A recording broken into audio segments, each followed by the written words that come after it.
Good morning, good afternoon, and good evening, and welcome back to the Macro Lounge podcast. My name is Chris Bold, and again, as always, joined by the wonderful Rachel Mead, the queen of all things sparkles. Hello, everybody. So this week, I have had an amazing week because my kitten has come home, finally. So today's episode, ladies and gentlemen, is about kittens. Mm-hmm. And to be fair, we can't just call Sanji a kitten. He's kind of like the ladies' man of kittens, really, isn't he? He's a bit of a player. He does love people. He honestly has had no issues with meeting anyone, even day one when we met him. He's had no issues. He is just gorgeous. He's the cutest cat. He is strikingly handsome, and I think we'll have to do an episode of just Sanji and Rusty, and Rusty will just ignore him because she's deaf as a doorpost, and it'll just make lots of noise, so it'd be great. Yeah, usually Sanji, he tends to cry if he doesn't see me and Ed around. If he thinks he's been abandoned, I'm thinking. I don't know, or if he just wants to play, he starts crying because he's like, come play with me. Cool. Have you heard Rusty cry? Because our neighbours do. Yeah, no, that's a whole nother level. Yeah, that's just not good. But that's like old lady crying, so it's kind of understandable. Yes. And what else is going on this week other than the fact that you now do not own any of your house because it all belongs to Sanji? And anything else exciting happening this week other than prep week 4? I mean, I'm going to be honest, the kitten is the exciting part of the week. I don't know what tops that. Yeah, pretty much thought that would be the case. Have you made the stand for the treadmill yet that you were talking about for him to sit on while you do your cardio? Well, I don't have the treadmill is the issue, but I do have a cat tower in my bedroom so that he can climb up and down. And he does sleep on my pillow at night. No, sorted. Mm-hmm. His bed is my pillow. Excellent. That sounds good. All right, what else is it? Oh, we were going to talk about the news through the IFBB Pro League this week of the Olympia qualification. So way less important. It's way less important, but it's kind of on topic. So now, I personally think this is great news because I think there's far too many athletes at the Olympia, but I understand that you vehemently disagree with me, madam. So I don't disagree that there's too many athletes at the Olympia, but I do think that having the point system kind of sucks for everyone outside of the US. Because majority of the shows are in US. In US, you can have like 3 or 4 different bikini pro shows in the US in one weekend. Yeah. New Zealand and Australia combined in 1 year often don't have a single pro show. True. But I like the idea that the only people who directly qualify come from the premier shows, like being the Arnold's. What was the other one that they picked? There's some Tampa? weird one, like was it Romania? Tampa? I was like, oh yes, there was a couple. There was one in Europe. Yeah, Romania. Is it Dubai? Romania, Dubai, and obviously the Arnold's, and where is it? I think it's top 5 at the Olympia, isn't it? Pittsburgh, New York Pro, and Romania, and Dubai. So, yeah, I understand that those particular ones, I'm not sure about Romania, but I understand Pittsburgh and New York Pro. I like the idea that you've got to do more than 2 shows, particularly when it's, say, not the premier shows. It probably takes out a little bit of the variety from the judging panel, I think. But as you said, yeah, in New Zealand we only have 1. If we're lucky. Yeah, if we're lucky, yeah. So what, you get 10 points for that, and then you have to go and do another one. The interesting thing is that it starts immediately after this year's Olympia, the qualifying. So, the shows that have already been built, like the pro show coming up on November the 1st in New Zealand, does that now fall under the 10 points? So it's not automatic qualifying. So I haven't heard from Mo or anybody on that. So to be fair, I haven't asked. I just thought it was interesting. It should be causing a few things. It'll be fun. Yeah, I mean, my thoughts is because the other issue they used to have with it was that you would get girls who would just compete every single weekend and just build up points from that. Yep. Which is still going to be an issue, bringing back the points. So it does make it very hard for athletes who are living in countries like New Zealand and Australia, where we are very, very far away, and it's very hard for us to get to those types of shows. I think it falls in well for like Kate and Jasmine just did recently, where they do like a tour. Like you don't go there with the okay, I'm going to do X number of shows. It means I'm going to get X number of shots. It means that they don't necessarily, like, especially coming from New Zealand, like you can't run the risk that you're not going to win. So, rather than just trying to get the points and saving something for the Olympia, I think if they do that, like go and spend, okay, well, we know we're going to do every weekend, we're going to do another show, we're going to be gone 5-6 weeks. That kind of makes sense. But yeah, as you said, it does mean, and it always has meant, that in New Zealand and Australia, they have to travel. I mean, especially the Australians. I don't recall the last time they did a pro show in Australia. I think it was 2017. Oh, Yeah, I I think it was think they Arnold's. used to. No, 2019, wasn't it? Or just before COVID? Yeah, it was just before. Yeah, the last one was, I think, was 2018 because the 2019 Arnold got cancelled. So, yeah, so it'll be fun to see. I mean, yes, I'd like to see. I still think the Olympia is the creme of the creme. You know, it's you've got to be the best in the world to be there. Not saying that any of these 60 girls or guys that are up there are not elite level, because they all are. But there is a difference between that top 10 and everybody else. No, So I it'll do be agree with that. interesting. I just All wish right, that, yeah, I don't know. The way I think they could have done it would be, I mean, I'm going to be honest, they were never going to just do less pro shows. That was never going to happen. hell no.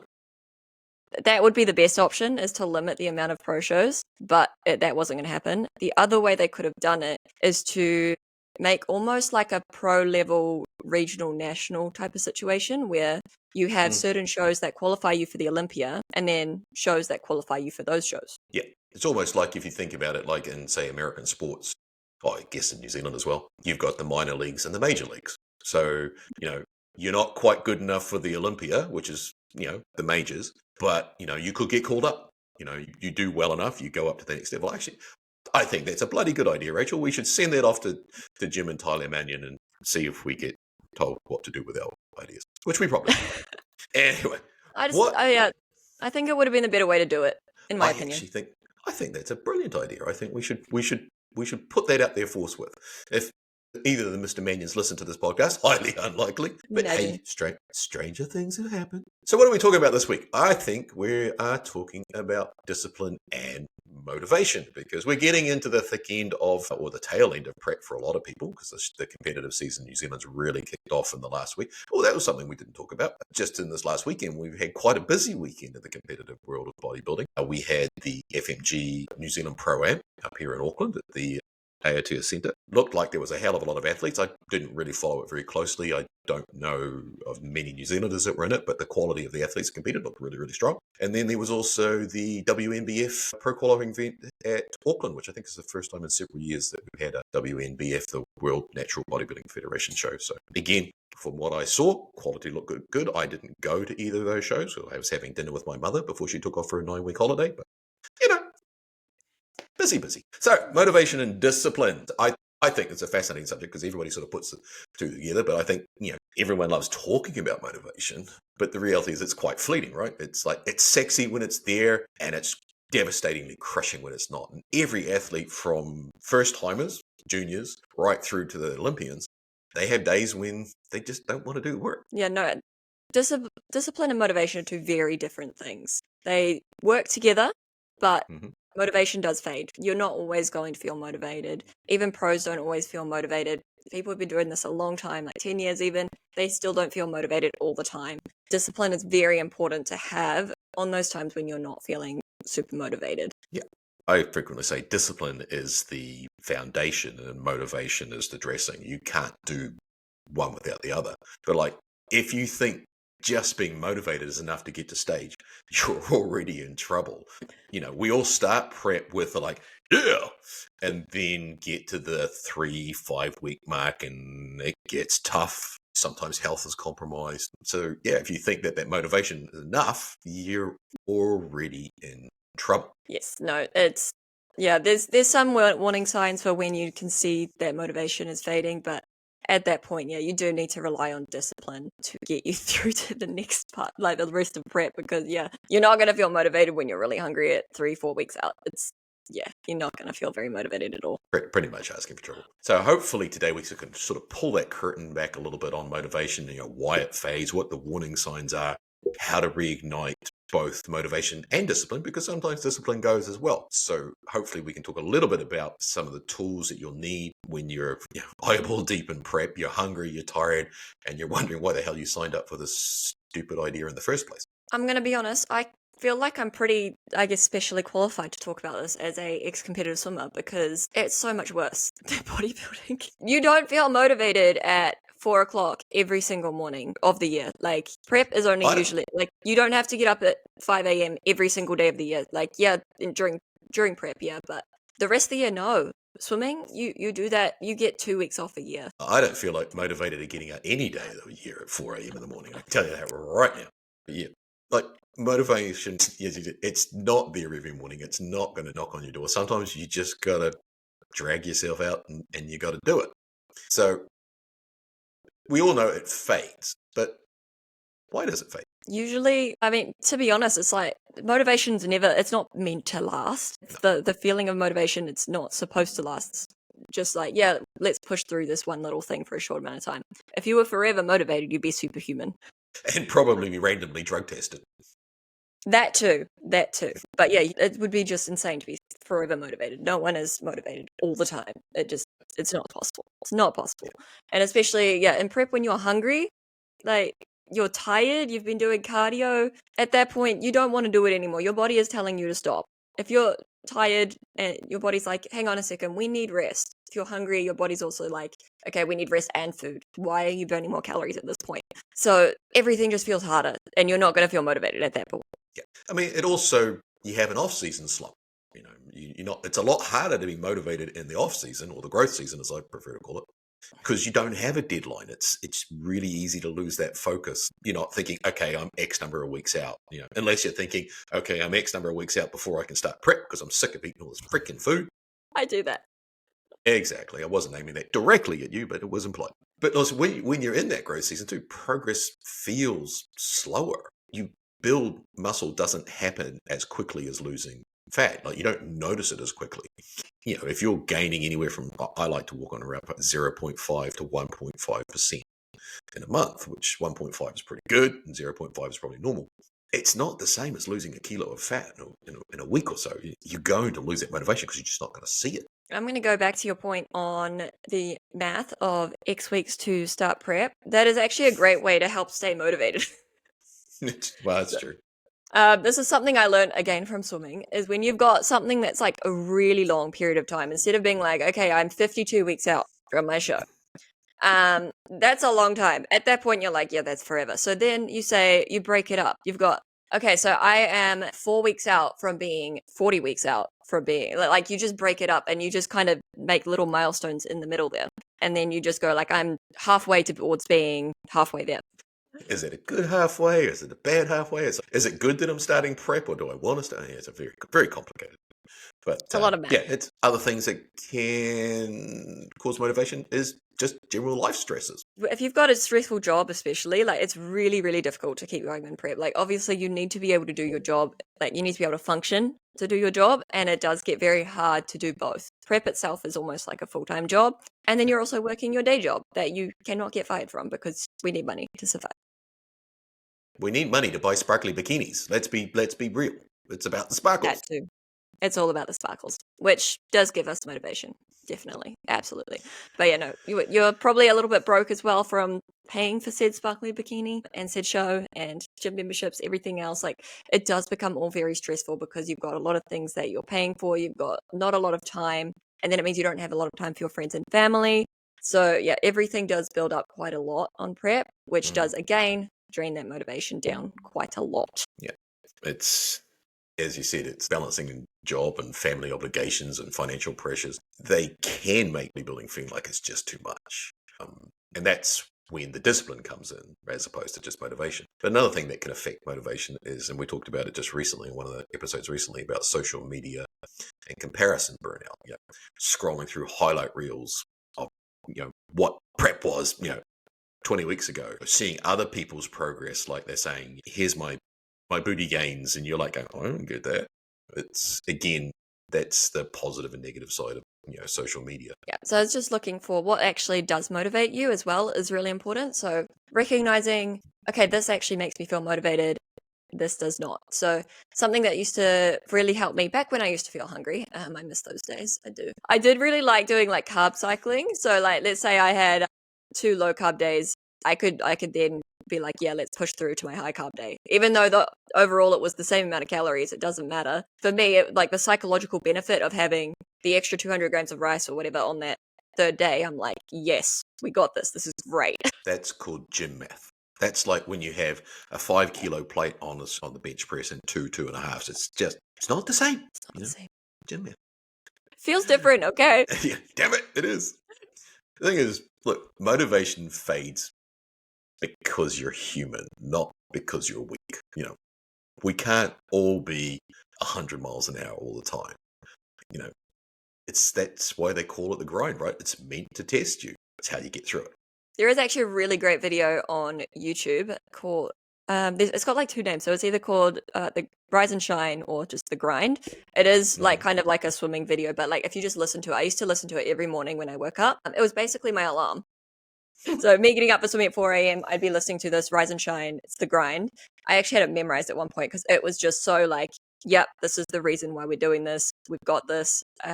Yeah, it was really good. Like, just it's like a little motivational, like music speech. Like, it's got like the dramatic music in the background, so it helps you just like kind of be like, yes, I need to wake up because this is what I'm fighting for. Sounds very Star Warsy. I'm thinking Darth Vader coming down and they're telling you to wake up. It sounds very creepy, but that's just me.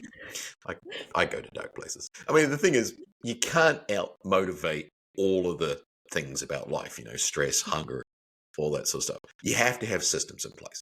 So, and we'll get onto those later on. All right. So another one is obviously motivation. Think about it. Quite frequently happens a lot, particularly, as I said, sort of that 3-week, 5-week mark out from a show. You just hit the wall. Again, you're just human. But, you know, things like, you know, how do you know you're sort of getting to that point? And then there are signs, you know, when you're starting to bargain with yourself about, I'm just going to skip that workout or that cardio or that meal just this one time. Like, you know, when somebody says to you, like, just one missed gym session or just one bar of Whittaker's chocolate, you know, it won't hurt. And it really stays at one because those little cracks, you know, they can snowball into patterns. Like, you know, skipping cardio, skipping meals. Goes from doing it once a week to suddenly it's Thursday, Friday, Saturday, and Sunday, and then you get back to Monday and say, "Oh, the scales and the measurements are the same as they were last Monday." You're jogging. There is actually a really interesting video of I think it's Ronnie Coleman. You might know the one. And there's an interviewer asking him if he ever cheats on his diet, and he's like, "Why would I cheat? What do you mean? Why would I do what? I don't understand the question." I thought you were going to ask me if I knew who Ronnie Coleman was. I was about to. Dare go to the. Oh, we all know. Okay. Yeah, I'm fairly sure it was him who said it, but yeah, it was just like he was so confused. He's like, "I don't get it. Cheat? What's?" To be fair, if anybody's ever seen Ronnie Coleman's diet, I think cheating would be the last thing on your mind. He was like, I think he's like 10, 12,000 calories a day. I remember seeing videos where he would just pour barbecue sauce over everything just to get enough calories, and you watch everybody else just looking at him going, huh, how can you eat that? It's like, well, because I'm 300 and something pounds. Like, makes sense. But so, yeah, it's just like when you start to kind of let those thoughts in, it's like the more you let them in, the more they're going to kind of be like, yeah, just one. And you just keep going off that. And then sometimes you don't notice that you've done the one, and then you do it again, and it just becomes 5 without you realizing it because it was just 5 times. Yeah. And I said that's all about like, you know, another sign, you know, one of the main signs of hitting the walls. The other one is like getting a really short fuse and snapping at people that you normally wouldn't. Irritability is normal in prep, but ripping somebody's head off for whatever reason, if they walk in front of your tripod while you were videoing your lat pull downs, I mean, seriously, who gives a flying, you know? But you know, when you're getting to that tired and that you know, the inside of your stomach starting to get hangry, it happens. If it happens all the time, you've got to stop and look at yourself and go, yeah, okay, hang on, might need to take a little reset here. One thing I do always say is that recognize when it happens and apologize. If you are snapping at your partner or anyone, family, friends, co-workers, if you snap at them, like just kind of acknowledge it and be like, okay, yeah, I've snapped at them. And then just go talk to them about it. Be like, look, I'm sorry, I'm a little bit moody right now. I'm just a little bit low on food. I apologize. I shouldn't have snapped at you. Like people usually understand, but if you just keep snapping at them, that's when you're going to start getting the long-term damages like in your life outside of bodybuilding as well. Yeah, that's there is a life out there. And as you said, most people, when you do say, oh, look, sorry, you know, it's acknowledging your own errors rather than, you know, holding yourself accountable rather than trying to hold others accountable, you know, realizing that you did it, they didn't do it. You know, they walked in front of your tripod. Ooh, too bad. They, you know, walked past you while eating a massively stuffed cream donut while you were deep in prep. It happens. Other things is feeling discouraged by your progress pics. You know, instead of seeing improvements, you're only seeing that you're not as good as you want to be. Constantly comparing your photos, your current photos to others, or even your own, you know, best angles of what you did, or you know, comparing.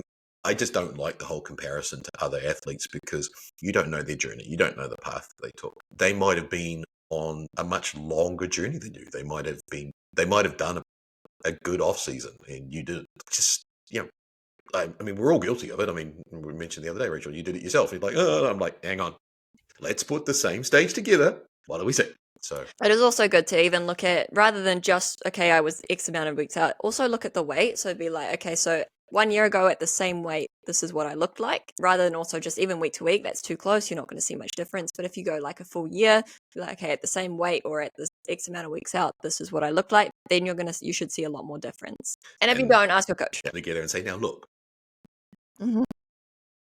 Other signs that you're sort of, motivation's fading is like, in prep, training will become a chore. It's like, I always say that training is easy, but I like training. I just don't like dieting. It will become a chore. It'll become another box. You won't be terribly excited about, great, it's glute day again. And sometimes that's when, your performance drops off, the weights drop off, the intensity drops off, and that's just going through the motions rather than pushing. And look, it happens. And that's got nothing to do with your discipline or your ability. That's just motivation falling off. Yeah, no, it's so hard, like in prep, when you're just, you're that hungry, you're that tired, you've got so much to do. Training, if you're 2 hours plus your cardio for another hour, you're spending 3 to 4 hours in the gym a lot during the day. It's a lot of time. So it's going to be very, very normal to not feel motivated. So even if you start not enjoying training as much, no, it doesn't mean that you now hate training. It just means that, you're tired and hangry and it's 4 weeks out. Yeah. And if your sleep's affected, because your sleep and your recovery patterns will be all over the place. You struggle. I mean, I don't know how many of the athletes that I've coached, they struggle to fall asleep, or they kept getting woken up because a cat sits on their head. Or was that just me? Even after you've had a good night's sleep or you've had a rest day and you're still feeling tired, that's a sign that your body is overstressed. And, being disciplined just by itself won't fix that. So those sort of signs you kind of get to keep an eye on, because they show that your motivation and your discipline are slipping. And if you catch it early, you can course correct. If you ignore it, it'll just snowball into burnout and you'll just quit altogether. So on that note, there is a difference between being motivated and disciplined and working yourself into the ground. Just because you are doing everything your coach says you are, if you aren't communicating with them that you are starting to burn out, it doesn't matter how disciplined you are, how motivated you are, it's actually still going to hurt you, because at that point your body is just going to crash at some point. You're going to hit a wall at some point where your body is like, no, we are not dropping weight anymore. Yeah, okay, no, we're done. And then often you'll start like holding water, cortisol rises, and it just ends up making you look worse. So you actually, there is a balance there where you need to identify, okay, this isn't just me not being motivated. This isn't just me being not disciplined. My body actually needs to have the rest. Yeah. And sometimes you can have all the discipline and motivation in the world, and you could be going through an extremely hard prep because of just having to be very aggressive because of your starting point or what your off season was like. And sometimes there comes a time when your body will literally, doesn't matter how motivated you are, how disciplined you are, how good your support networks are, your body will just turn around and go, Nope. not happening.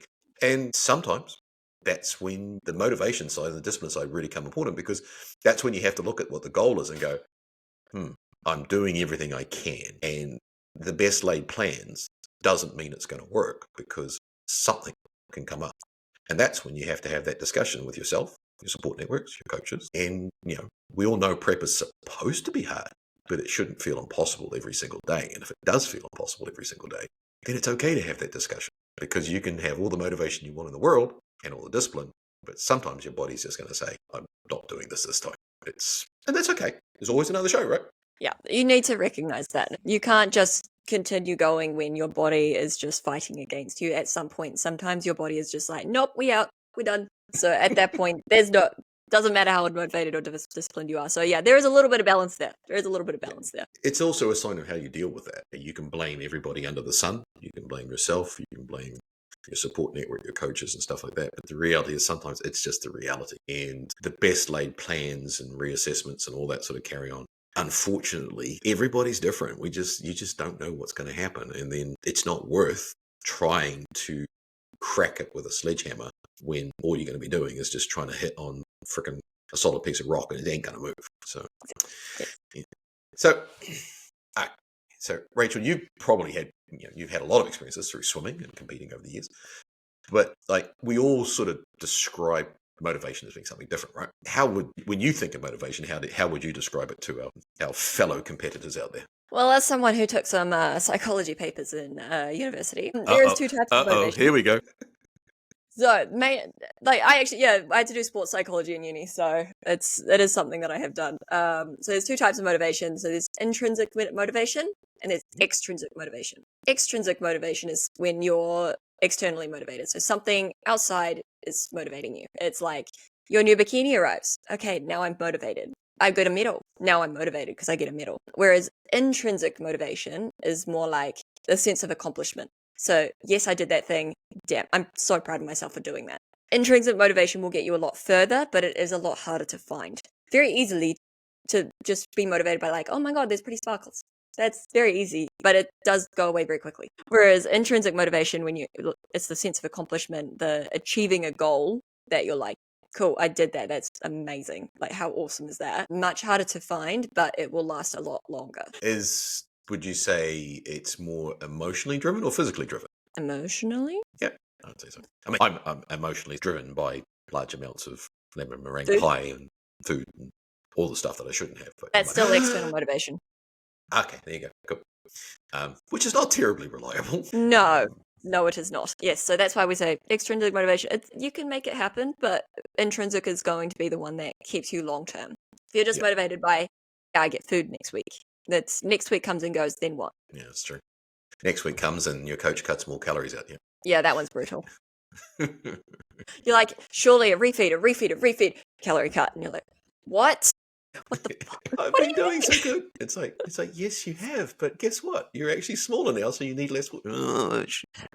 That's when I just say, okay, here's a cheesecake. That'll keep you happy. Off you go. Bye-bye. But yeah, so that's the differences between the two motivations. So when, in terms of that, it's very important to remember your why. So your intrinsic motivation is your why. Why are you doing this? I mean, to be fair, it could be just to get on stage and look pretty.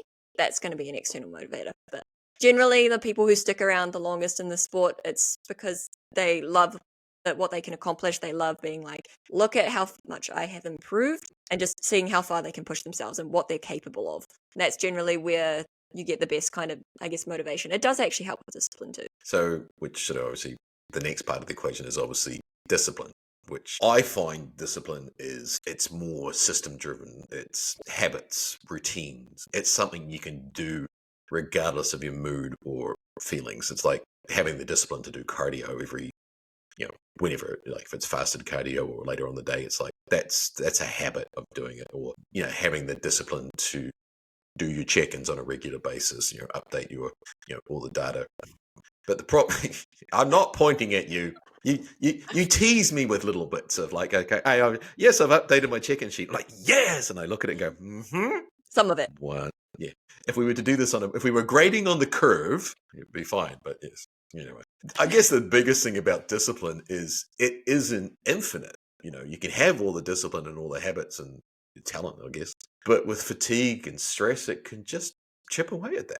And again, that's just part of being human. I would say actually the biggest, I guess, inhibitor of discipline, so the biggest thing that like will throw a spanner in the works is actually when things got like outside, like unexpected happen. So if you've got your system, you're like, yes, this is the time I do this is when I do this is my system, and then something unexpected happens, throws the system out of the window, discipline becomes very difficult at that point because your system, so then how do you get back? So that's how they can kind of sometimes also work together, because you also then kind of need to be motivated to reestablish said system.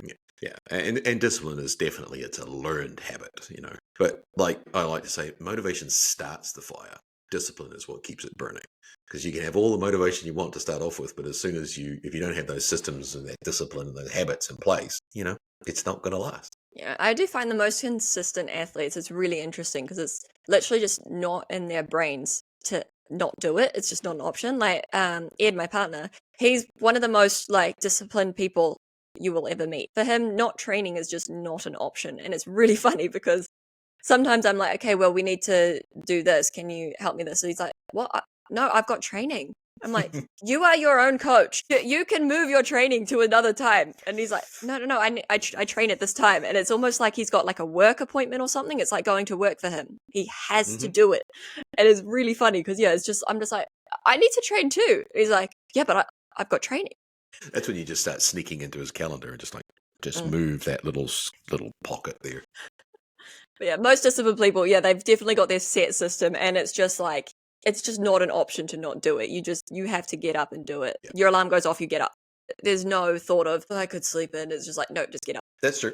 But the thing is, you need both, right? You got to have motivation. You got to have discipline. They work together. I guess if you're just relying on motivation to train or diet and prep, your results are going to be inconsistent. You're going to be up and down like a roller coaster. So, like when the motivation is high, like you've got a new goal, you've got a new comp date, a new bikini arrives. It's easy to train hard, but when it dips and you're tired and you're hungry and you're stressed, you'll skip the sessions. You get slack on your macros. You'll lose your focus, or you'll justify. Say, well, I ate X amount of calories above what I was supposed to, but it was still in chicken and kumara, so it's all right. It's like, no, not still over the calories. Don't. It's again gym math, people. So motivation on its own, makes your journey stop and start because you'll rise and fall with your mood. And in prep, your mood, unfortunately, if for anybody's partner who's watching or listening to this, who's not going through prep, you're probably looking at your prospective partner and going, yeah, and then running because you're about to get whooped. They probably can't taste you because they're too tired. Exactly. So that's also good. Or you just throw food in the other direction and run. It's like, they'll go, ooh, works on Rusty anyway. Yeah. And also, conversely, if you've got discipline by itself, you're just going to burn out without the joy. If you're relying just on sheer discipline, you're forcing yourself to go through every cardio session, log every macro, every rep. If you don't have any motivation, you're just going to burn out. Because it'll get it done, sure, but without enjoyment or inspiration or variety, it's robotic, it's boring, and it'll just wear you down mentally and emotionally. Basically, discipline without motivation. It's sustainable for a while, but it just drains the joy out of the sport, and that's when people move on. Kind of like a supplement. So you can't just live off one or the other. They're supplements. That's true. So if you just live off one, you're going to have some negative side effects. If you live on just the other one, still negative side effects. They supplement each other. That's a very, very wise way of looking at that. I'm very impressed with that. I know, I just came up with that just now. It's impressive. Excellent. All the prep work we do. So discipline, motivation, there is a sweet spot, right? You've got to have systems supported by motivation. You can't just have systems. So your long-term success comes from combining solid systems and systems. It's not as complex as people think. I mean, I think you can look at meal prep, training schedule, weekly check-ins. Those are systems. And then you have to have those sparks of motivation to keep your energy alive. You want to create that structure so you can lean on the structure when your motivation is low, but you want to have that motivation and variety and inspiration so that your systems don't feel like a job. It does make things a lot more fun. Everyone loves being motivated. That's why there's so many podcasts and everything of being like, how to stay motivated, which at the end of the day, there's not really a way to stay motivated all the time. It will fluctuate. It's supposed to. But yeah, that's why, because everyone wants to be motivated because it's great being motivated. You want to do stuff. It's like, it makes you want to go do things. So yeah, it helps you kickstart things. But once that fades down, that's when you start relying on the discipline. Get something else to kind of bring the motivation back up again. Yeah. And that's where, you can't just rely on discipline or motivation alone, separately, because they're not enough. You need the structured systems and support to be supported by those moments of motivational genius, so to speak. And the systems will create the consistency, whereas the motivation will stimulate the sustainability. So you got to have both. You've also, as we talked about earlier, you've got to recognize the signs where one or the other is slipping so that you don't fall into that deep, dark hole of prep where you're like, I'm never going to get to the end of this. And we've all been there. It's not a fun place to be. But yeah, at that point, it's just, remembering your why. Why are you doing this? Hopefully it's not just to look pretty, because that's going to be rough. All right. So in prep, there's different things you can do. In motivation, I think you're seeing it a lot at the moment. I mean, I know I've seen a lot of it come up on Rachel's social medias, like the new bikini arrives. So you're like, but nobody will show you the color because they're all black and white. Always. Which is quite funny. As always, guess the color. Yeah, and then you're like, I would never pick that color. And I'm like, I wonder. Yeah. What color could that be? You're like, don't comment. Okay, fine. So but the other side, that's going to help with motivation. The discipline side is still logging your macros weeks later, even after you've got the bikinis arrived and you haven't done the unveiling picture. Another thing is another way to continue the motivation is some people it's what's that first meal post show going to be?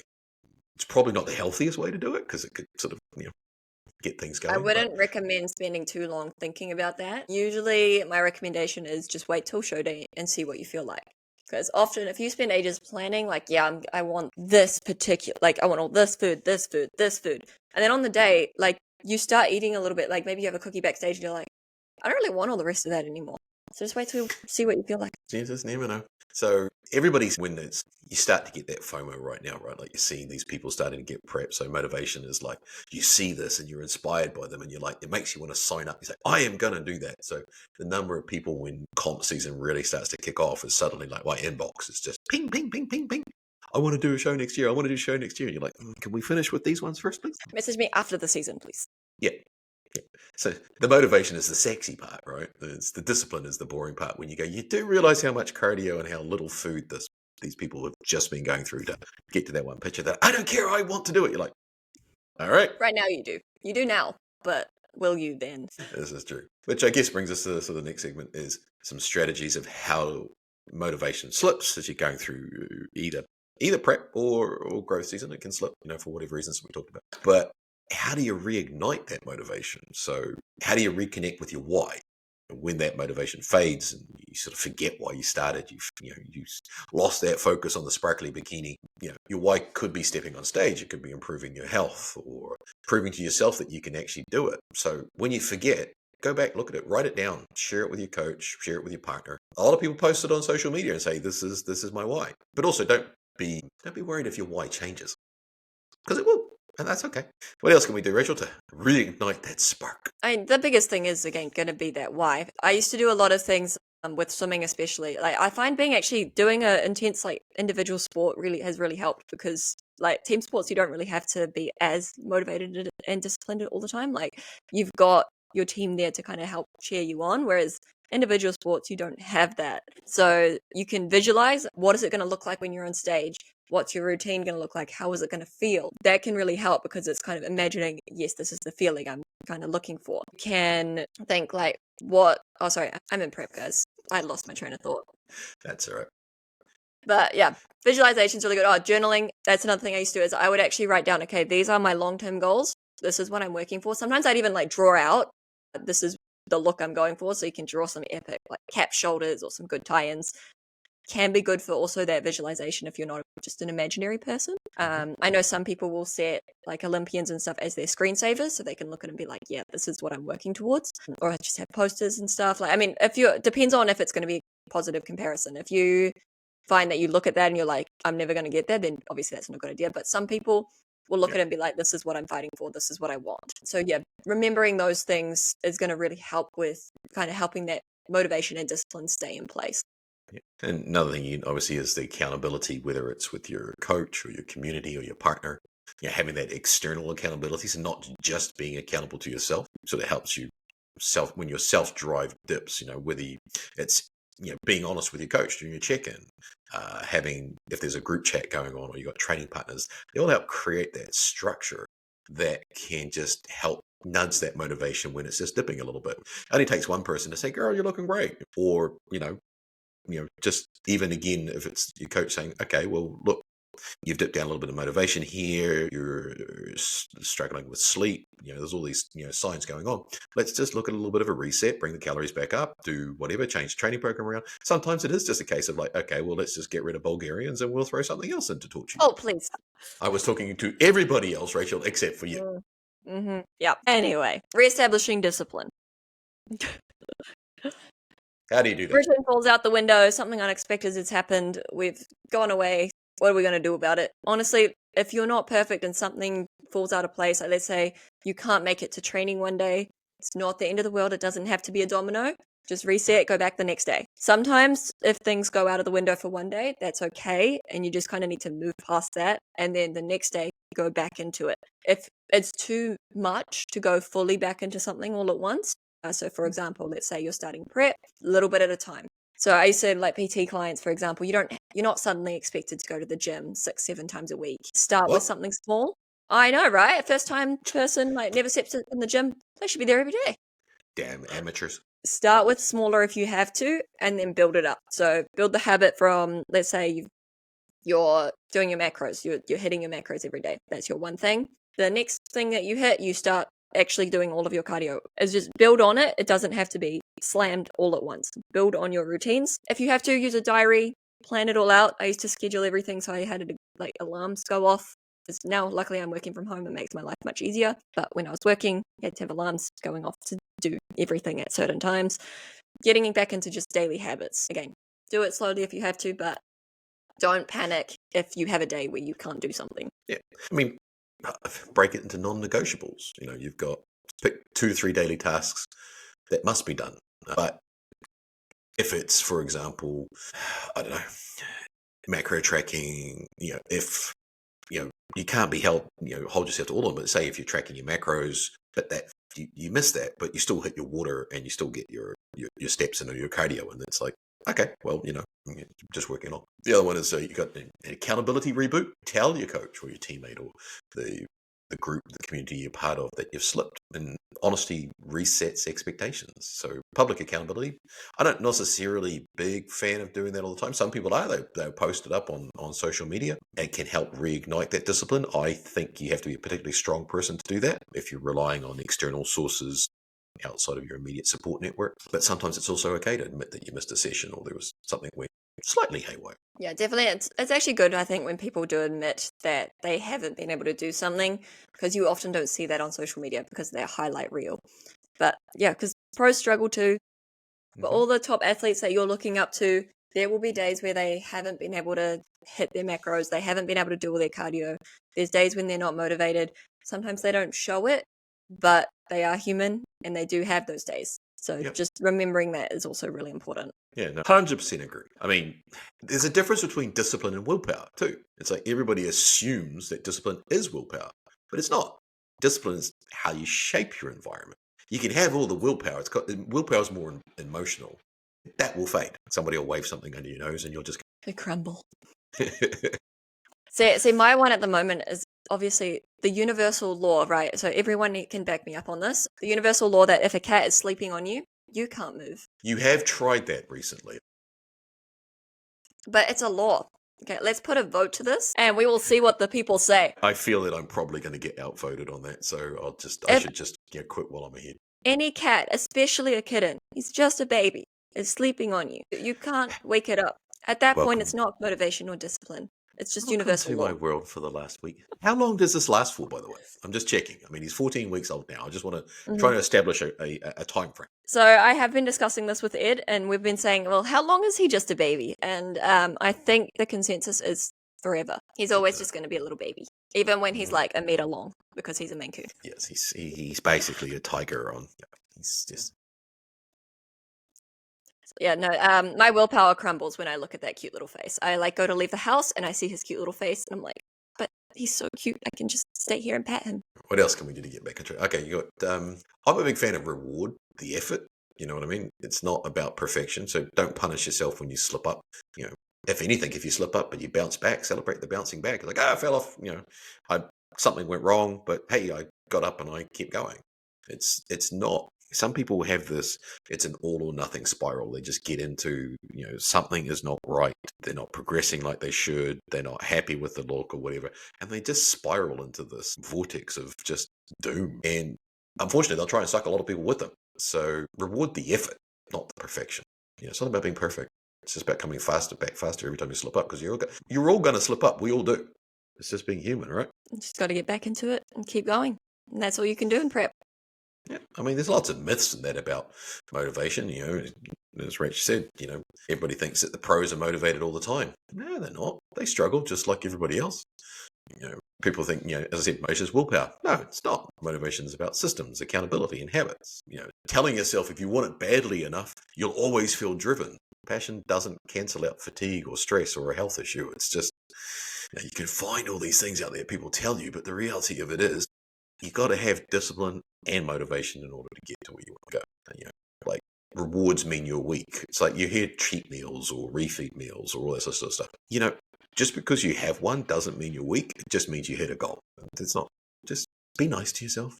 Same with discipline. If you break discipline once, you fail. Discipline is about long-term consistency, not perfection. The longer you can do something, you're going to be far better than the person who was able to go 100% for, let's say, 4 weeks. Now they're not able to do it anymore because they've just burnt themselves out. Yeah, like the once you lose discipline, it's gone. Discipline can be reestablished pretty quickly. It's just small, consistent steps. Shit happens. And if it does, talk about it and then move on. That's just me. What else can we talk about? I mean, I know, like, it's really difficult to do it all the time.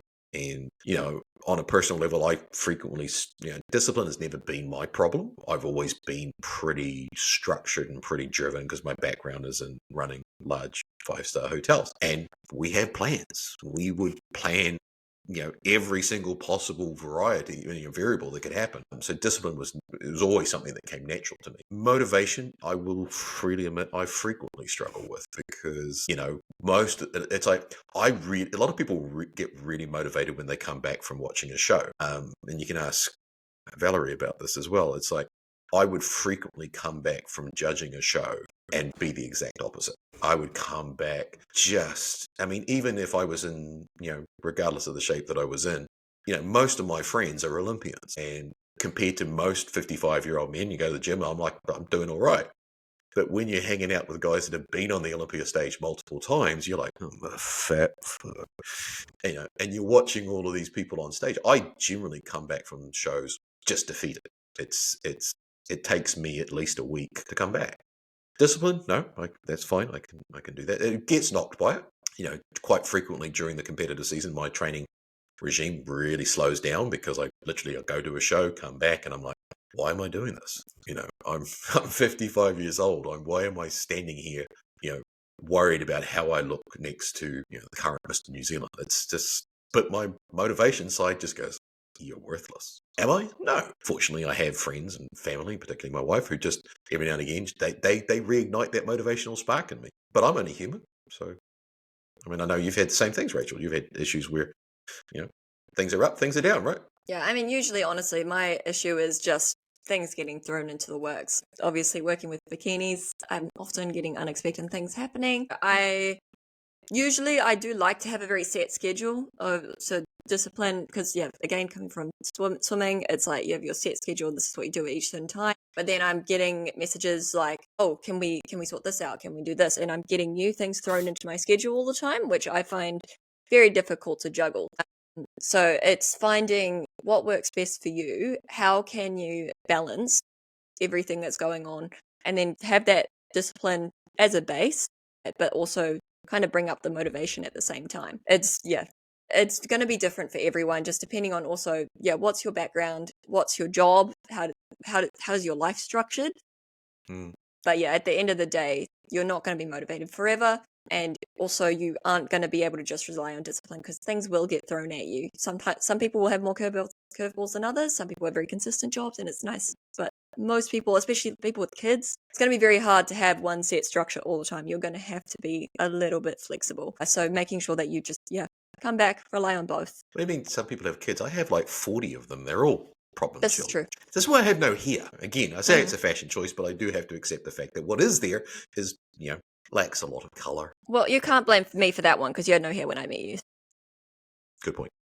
Good point. Yeah. I wondered if you were ever going to figure that one out. So, anyway.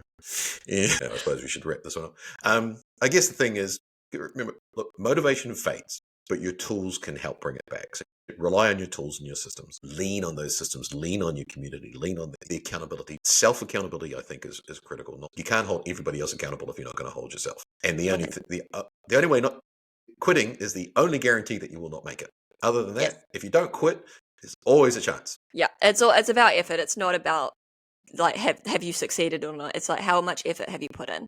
That's the important thing. Have you done everything you can? Yes, you have. So don't worry about it anymore. That's all you can do. All you can do is put in all your effort. Make sure you've done all the right things, and then from there, there's nothing more you can do. You just It's a fickle sport. You can do everything right and it just doesn't work. But it's like, don't be demotivated by something as simple as a scale or as something as simple as a result, because there is always another show. You improve from that. Learn the lessons. Like if your results weren't like what you expected or what you desired, then maybe rather than throwing all the toys out of the cot, is have a look at what you could have done better. Could you have started prep earlier? Could you have had a more structured and complete growth season? Motivation is fleeting. You just got to build the habits that don't care how you feel. So, on that note, we should probably wrap things up there. We've taken enough of your time because most people's cardio won't go over an hour. That's true. So don't forget to hit like, subscribe, and all of the things to make us famous, surely. No, I don't know. But hit like and subscribe. Because it helps us reach new people that we can dazzle with sparkly things. We can invite them into this weekly little chit chat, and we drop new episodes every Saturday morning. In fact, next episode could be an interesting one because Rachel will probably be still tanned, still wearing a bikini, and fresh off stage from the ICN South Island Champs. So if she doesn't make a lot of sense, or it's just me by myself, that'll be why. But again, thank you very much for joining us. As Rachel said, if you enjoy, hit follow on Spotify, subscribe on YouTube, and share it with your teammates. Rach and I will see you next week.